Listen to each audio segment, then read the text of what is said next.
Hi guys, today we're gonna see a video called What Happened to Vevo. I don't know what happened to Vevo, to be honest. I did see this a little bit a name in some music videos, you know, on popular artists when they do some video to their music, and yeah, but I didn't know what something happened to them, like for real.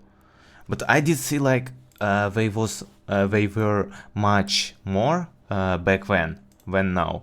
Yeah, I saw this. It seems like just yesterday, every single musician had Vevo in their YouTube channel By name. by the description, link in description for original video. Also, you can like, subscribe. I will be very pleased. Also, you can donate me to see something. Vevo in the bottom left of their videos, and there were even YouTubers putting Vevo on their diss tracks because it made them look more official. But this has left people with a few questions like, What even is Vevo? Why was their name on every single YouTube video? And whatever happened to it? Well, it turns out that Vevo was a big scheme cooked up by the music industry that eventually failed. So to understand that, we gotta go back to Vevo's inception. Vevo was created back in 2008 when the music It was game? industry was recovering from quite a few problems. See, back in the day, music videos used to be aired on TV, on platforms like MTV, NBC, and more. This way, the producers and artists could get money directly from the networks and their advertisers. But then the internet came in and disrupted everything. CDs and records were being replaced by illegal file sharing services like Napster and LimeWire, because why would you buy something when you can just get it for free? So as you may know, this made the music industry not very profitable. Things like Spotify and iTunes were just coming out, so the industry hadn't really figured out how to make money. That's why they came together and created Vevo. Universal Music Group and Sony Music Entertainment both got together in an evil corporate fashion and created Video Evolution, or Vevo for short. If those names sound familiar, that's because UMG and Sony are two of the big three record labels, which means that these three labels own pretty much every other smaller label. They thought that by creating Vevo, they could find a way to monetize music videos, and they did. What we're trying to do is quite simple, which is to provide a high quality, premium music and video experience to as many people as possible in as many places as possible. On any television, on any computer, on any phone, on any... Okay.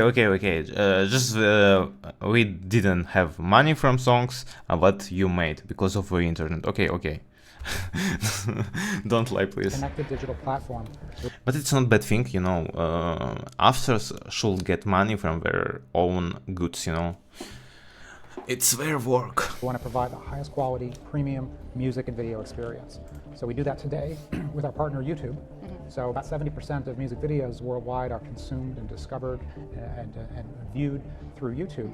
So what Vevo does is provide that experience inside of YouTube with the world's largest music companies. The issue, though, was that YouTube was only monetizing like 3% of their videos at the time, while platforms like Hulu had ads on all of their stuff. But YouTube had been working with these record labels and wanted to keep music videos on their platform because that was one of their biggest sources of views. So YouTube and Vevo came to an agreement. Universal, and eventually some of the other labels I mentioned, would put their music videos on YouTube and Vevo would distribute them. Google hosted them on YouTube and Vevo's website as well. Vevo was also in charge of selling ads to advertisers. Most ads on YouTube videos, like the one you're watching right now, are sold programmatically,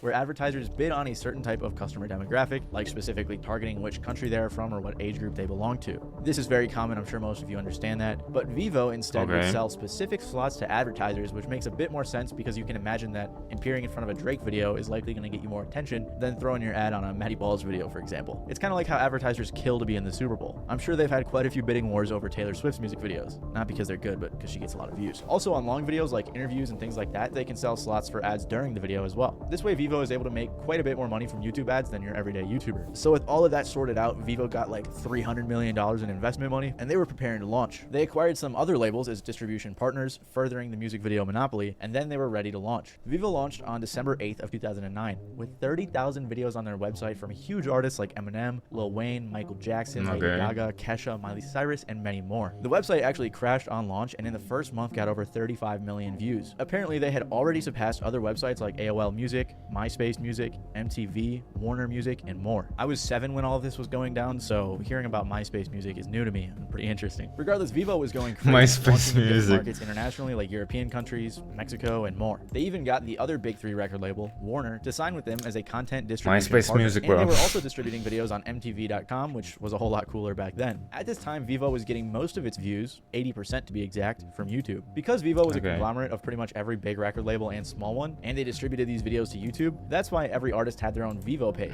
like Eminem Vevo or Rihanna Vevo. That's also why pretty much every music video in the early 2010s and even up until this day have Vevo in the bottom left corner, or right, I can't remember. Okay. But that still leaves us with one question. What Why happened to scheme? Vevo, and why did I say they failed earlier? Well, they had a problem. No, why did you say this is scheme, bro? It's more serious accusation. Vevo wasn't making that much money as an actual company. Most of the money was going to YouTube and then to the record labels, leaving Vevo to pick. Or scheme is it's about like scheme like some like plan stuff, or like scam. I just foreigner, bro. That's why I'm a little bit stupid. Pick up the scraps. Apparently, Vevo was also very expensive to run because of everything I mentioned. So pretty early on in the company's life, they tried to find a buyer for $1 billion, which didn't really work out. So Okay. Vevo had to come up with some other ways to make money. First, they started making other types of content on YouTube and their own website, like interviews, live stream concerts, and things along those lines. Although that content was never super successful. Then they released an app to watch music videos on your phone, and when it first launched, it was actually very successful. By early 2011, they were bigger than Facebook and right behind YouTube for video viewed content. By the end of 2011, Vevo was getting over 3.7 billion views a month. They had over 13 million downloads of their app, and they had made over That's cool. And they had made over $150 million in revenue. But like I said, most of this money was going to YouTube and the labels, not to Vevo. And because they didn't want to rely so much on YouTube, they tried to diversify. They created something called Vevo TV that was supposed to be like Hulu, and they were also on apps like Roku, Apple TV, and more. It's likely that they were eventually plotting to become something like Hulu for music videos, where they wanted people to pay a monthly subscription to watch these music videos. And so we think there's that one of the important things, and you hear this throughout the industry, that the move towards subscription, a more premium product. Okay, maybe I'll understand now. Like, just launched apps for listening to music, and they just exit labels from this Vevo project.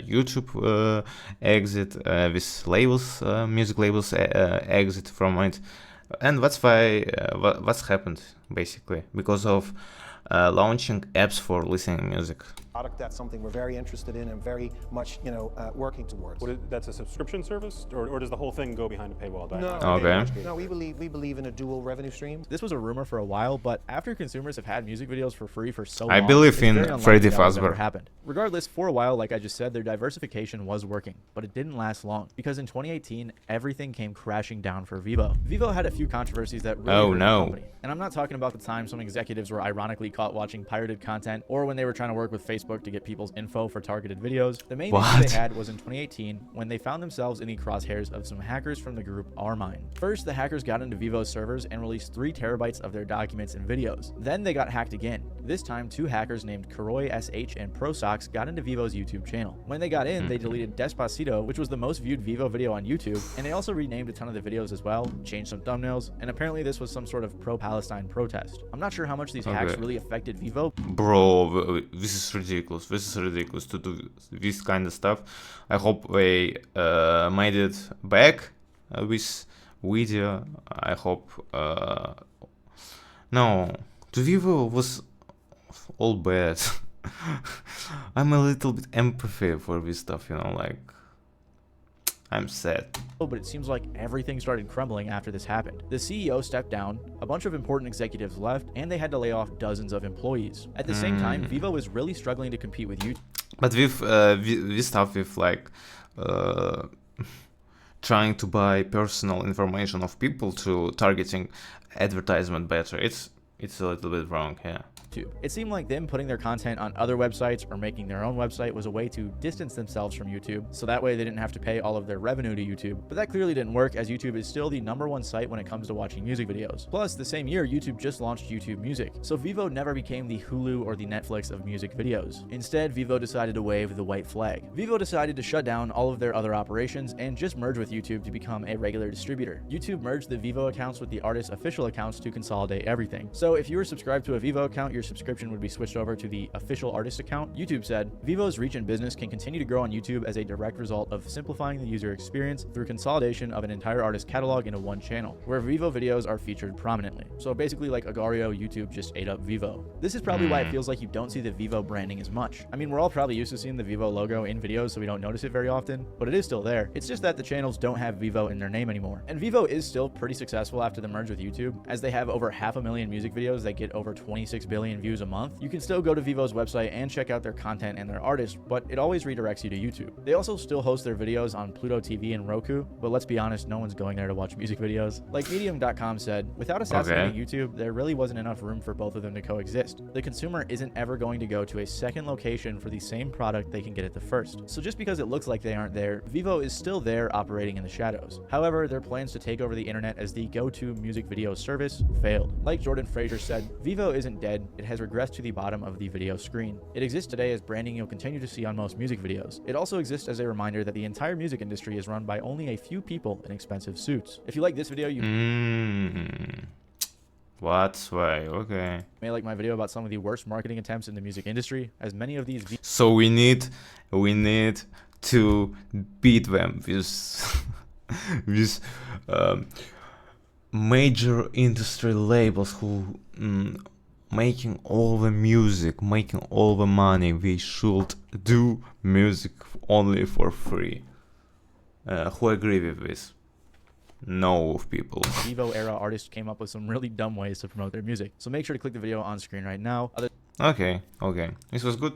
If you want to haul this video or like without my commenting, you can watch original video. Also, don't forget to subscribe and write a comment and put like. Bye.